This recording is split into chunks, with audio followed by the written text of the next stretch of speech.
امیرعلی چه خبر مراسم؟ والا خبر که خبرهای خیر، ولی بذار یه نکته بگم از همین مراسم. خواهشم اینه خانواده ها یه مقدار تو رفتاراشون دقت کنن.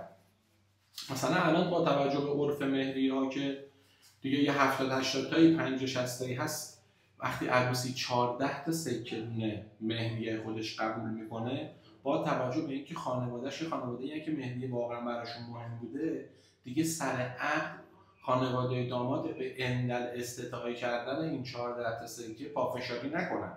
برای مثال عینی ما یه مراسمی داشتیم که عروس خانواده‌اش عینه میدن که دیگه 110 تا سکه نظرشون بود رو مهریه. عروس صحبت کرده بود، 14 تا خانواده‌اش رو راضی کرده بود برای ادامه زندگیش.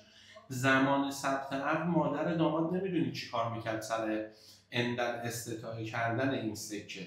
اشک عروس رو در آورد، اوقات رو به همه تلخ کرد. آخرش هم عروس برگشت حرف خیلی سنگین زد، گفت تا این لحظه مثل مادرم میدونستمت، ولی الان برام شده یه مادر شوهر عندل استطاعه. حواسمون به رفتارامون و خواسته هامون باشه که دیگه تو مقوله ازدواج منطقی رفتار کنیم لااقل. خیلی ممنون.